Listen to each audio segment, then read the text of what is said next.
अस्सलाम वालेकुम दोस्तों, शागिर्दो असांजे यूट्यूब चैनल ते तव्हांखे भली कार। टॉपिक जे तरफ़ हलण खां पहिरियां जेकॾहिं तव्हां असांजो यूट्यूब चैनल सब्सक्राइब नाहे कयो त फ़ौरन हिन चैनल खे सब्सक्राइब कयो ऐं बेल आइकन खे दबायो त जीअं असांजी हर वीडियो बआसानी सां अव्हां ताईं पहुची सघे।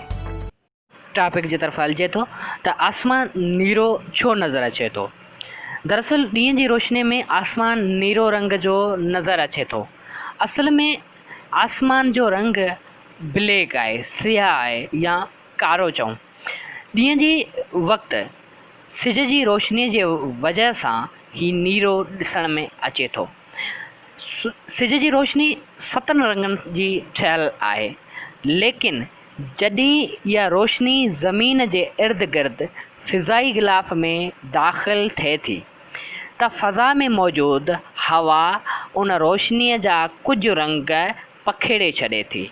उन में नीरो रंग सभ खां ज़्यादा पखेड़ करे थो या पखेड़िजे थो। उन वजह जे करे आसमान नीरे रंग जो ॾिसण में अचे थो। अगरि ज़मीन जी फ़ज़ा खां ॿाहिरि निकिरी करे ॾिठो वञे त आसमान ब्लैक कलर में नज़र ईंदो, छाकाणि त फ़ज़ा खां ॿाहिरि हवा नाहे। इन ई जे लाइ त रोशनी मुंतशिर नथी थिए ऐं न ई आसमान नीरो ॾिसण में अचे थो।